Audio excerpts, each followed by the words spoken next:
1 frog, 2 frog, 3 frogs. Oh. Oh.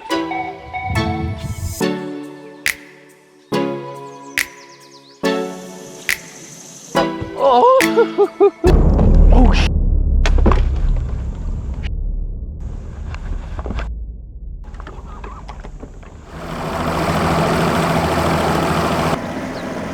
Well guys, out here today doing a little bit of frog fishing. There's nothing more exciting to see a big fish come up and just absolutely hit a frog. There's just something about it. Braided line, I just love it. Today, I wanna try something a little bit different. I am a frog enthusiast, I'm a topwater enthusiast, so why not just attach 3 frogs together and see how that goes? I have to leave some serious tag end to be able to get 3 frogs on here. Put them like a foot apart. Just doing a simple Palomar knot. It's the knot that I use most of the time when I'm fishing braid. It is not the knot that I use for fluorocarbon. There's frog number 1, frog number 2, and we're gonna put old Blackie on the back. We got a white one, we got kind of a more natural colored one, and then we got straight black. I'm gonna be fishing these around some like matted vegetation. It's coontail and milfoil, but there's a lot of little duckweed mats. Hey ducks. Maybe that's why they call it duckweed, because the ducks like it. But I'm interested to see if maybe these fish prefer a color. You wouldn't think so with a mat. You know, I've heard black before because it silhouettes better under the mat, but who really knows? Bass fishing is all just theories and experiences put together. Wow, there we go. We got 1 frog, 2 frog, 3 frogs. That might be a little bit of a bear to throw. I like it. It's like a little gang of frogs, just like, help me, help me.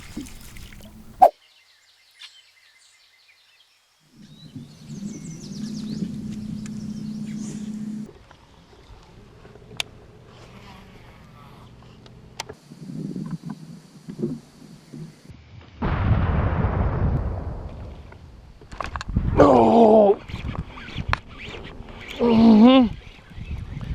Golly. The fur. Oh. There we go. All right guys, we just got the first fish. I haven't even been fishing that long, of the 3 frog combo. As you can see, we got 1, 2, 3 frogs. He hit the back frog. So I'm gonna kind of try to keep track of what frog it hits. It hit the black one.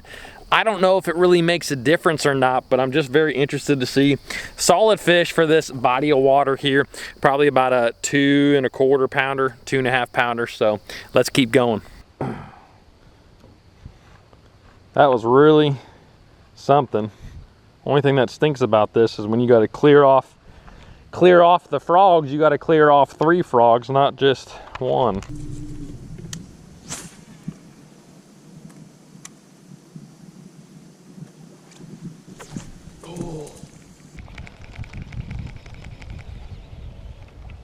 Golly.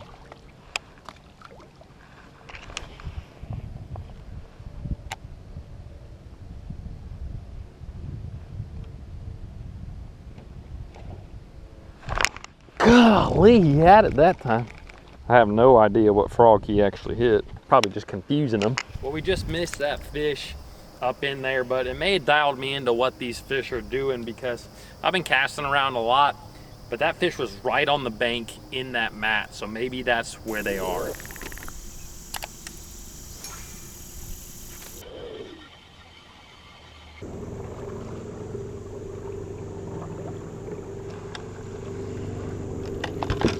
Oh,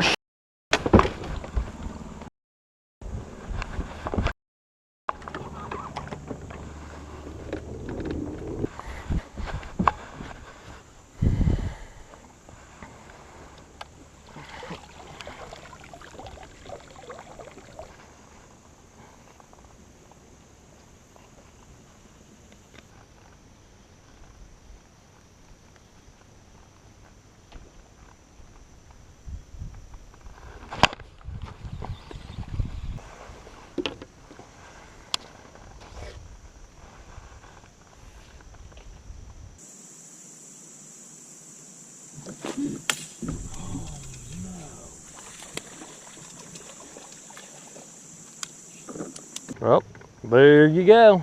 Little punching bass. Broke my daggum rod.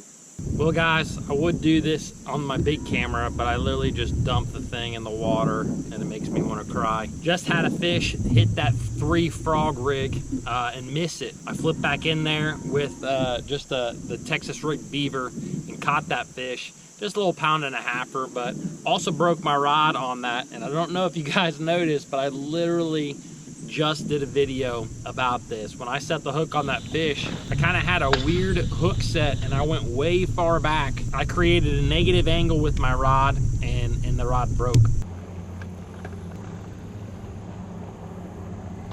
Those guys definitely thought I was crazy. Was that guy throwing 3 frogs at the same time? These freaking millennials these days.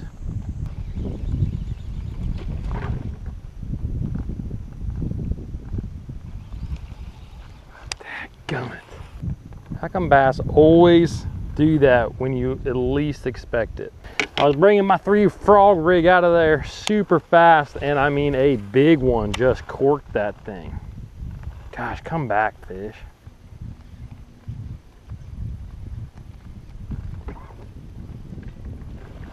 Oh, barrel.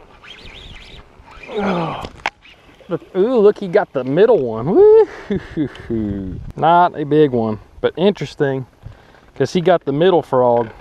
Little keeper there. I just missed a freaking toad. I started working this bait a little bit faster and that guy got it, so maybe that's the key. The old 3 frog rig strikes again.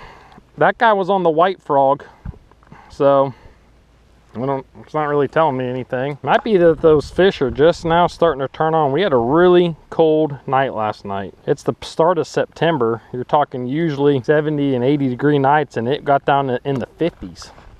So maybe those fish are just starting to turn on. I'll tell you one thing that I've also noticed about the few bites that I've had today is that, I don't know if you guys can see that, but if you look up there kind of in that duckweed mat, there's little stick-ups, and I don't even know what type of grass it is. It almost looks like a gator type grass, but almost every fish that I have caught has come near a little patch of that. So that just goes to show you guys a little something different. We have a big kind of mat here. A little something different is all those fish need to kind of hang on.